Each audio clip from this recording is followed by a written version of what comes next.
こんにちは。建築写真家の田岡信樹です。今日の本題はですね、こちら富士フィルムの、GFX100 というね、120万円するカメラになります。はい、レンズは今ですね 63mm の単焦点レンズがついてますが、もうボディだけのね、今日はねちょっとレビューをしたいと思いますが、僕が今まで紹介してきたほとんどのカメラは全部フルサイズと言われるサイズのカメラなんですが、この富士フィルムの GFX100 というのはそのフルサイズよりもさらに一回り大きい中盤センサーサイズというものが搭載されています。そのセンサーがね大きいとどういうメリットがあるかっていうと、高感度の感度に優れていたり、あとはですね画素数がやはり多く撮れたりと、そのセンサー自体が多くなりますので、それだけ高解像度でありながら、感度性能もいい、そんな、カメラであるんだということが言えると思います。これが最初のスタンダードな形になりますが、どうでしょう。もうバッテリーグリップがついたようなね大きさになってますので、非常にボディサイズも大きいね、重さも、これ 1000g1kg 超えてますので、結構大柄のねボディサイズになるんですが、それでも中盤サイズという大きさなのにもかかわらず、ですね、プロ機でよくね言われるキヤノンさんとかニコンさんのね、フラッグシップ機とほぼ同等のサイズであるというのが大きな特徴かなと思います。でこのカメラなんですけれども、僕はですねやはり建築写真を撮る上ではですね、どうしてもねキヤノンのレンズに頼ってしまうところが多いんですけれども、これがキヤノンの EF レンズのマウントアダプター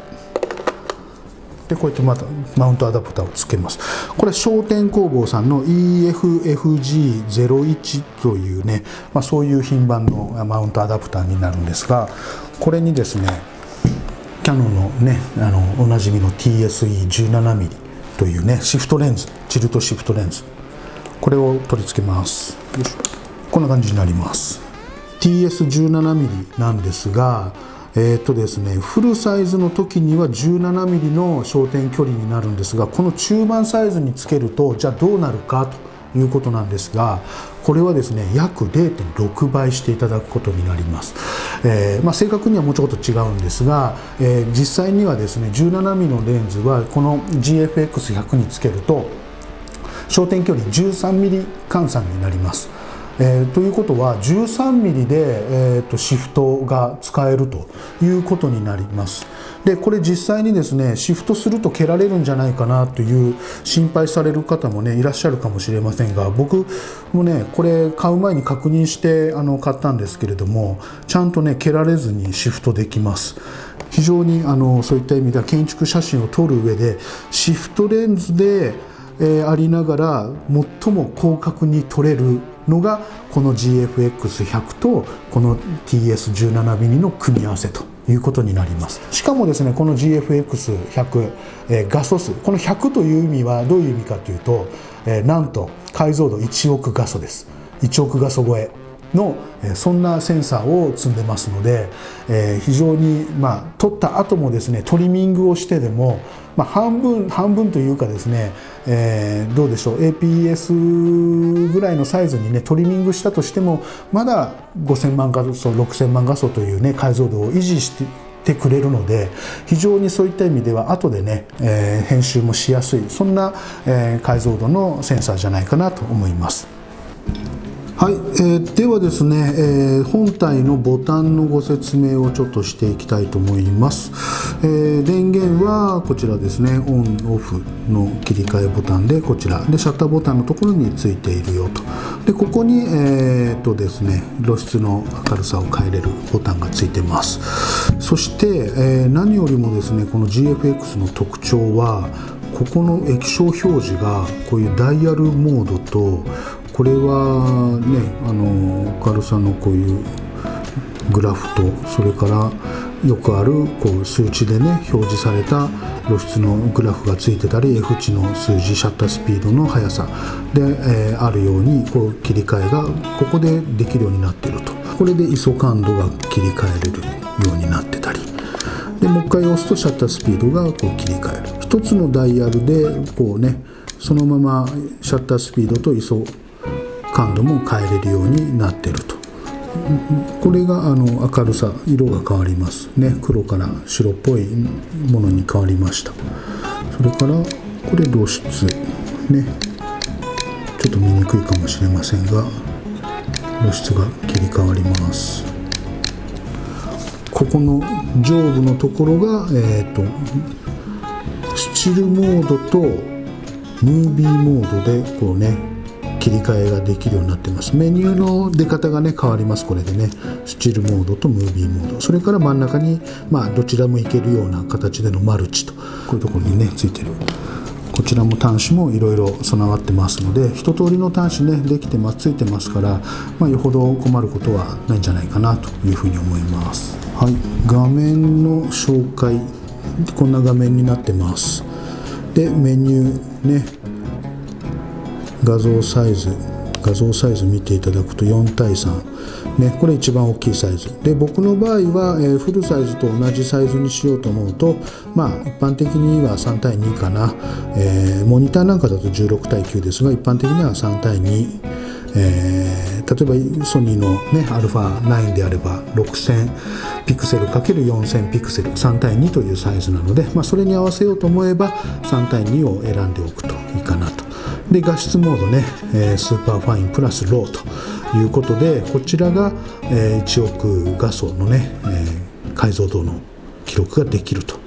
であとホワイトバランス、フォーカスエリア選択、もうこれもね画面いっぱいまで、フォーカスエリアが選べるようになってます。であとこれがね 35mm フォーマットモードというのがあるので、これをオンにしておくと 35mm サイズ用のレンズで撮ったのと同じ画角で撮れますよということですね。オフにしておけば常に、中盤サイズの大きさでの撮影になると。でオートにしておくというふうにすれば、これを自動で判別して、さっきの、TS の 17mm というレンズを使った場合には、このオートにしておくと自動でその TS の 17mm というサイズの、フォーマット、いわゆるフルサイズのフォーマットに切り替えてくれますよというものです。あとね、富士フィルムの場合はこのフィルムシミュレーションというねものがやはり売りではないかなと思います。プロビアスタンダードからね、ベルビアのビビット、ね、ハスティアソフト、クラシッククローム、プロネグハイ、スタンダードクラシックネガ、エテルナシネマね、それからブリーチバイパスで、これ僕ねファームアップしたばかりなので新しいフィルムシミュレーションも入っているはずです。これだけのね、フィルムシミュレーション入ってますので、純粋にね写真を撮るね楽しみ喜びというのは、ロー現像しなくてもこれだけでもね結構いろんな、パターンの写真が撮れて楽しいんではないかなと思います。で今度動画設定モードでね、ここにも動画、いろんなモードがあります。16対9、17対9ね、フレームレートが、24p、60p、30p と、これもね1265、264の設定が選べるようになってます。圧縮方式、結構動画もねこれでもかっていうぐらい動画のフィルムシミュレーションっていうのもね選べるようになってますので、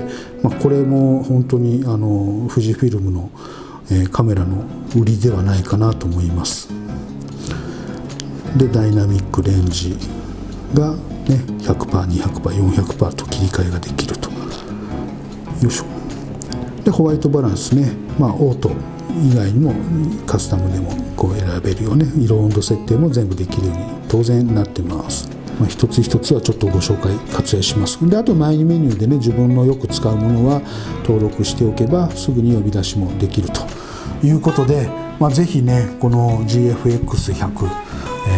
この設定メニュー自分なりにねカスタマイズして使われるといいんじゃないかなと思います。じゃあこれでね、以上で富士フィルムの GFX100 のご紹介を終わりたいと思います。次回はですね、これまた全然別のね、カメラになるんですが、シグマの FP というね本当にコンパクトなフルサイズ、一眼じゃないフルサイズカメラをね、ご紹介したいと思いますので、楽しみに、チャンネル登録の方してお待ちいただければと思います。今日はどうもありがとうございました。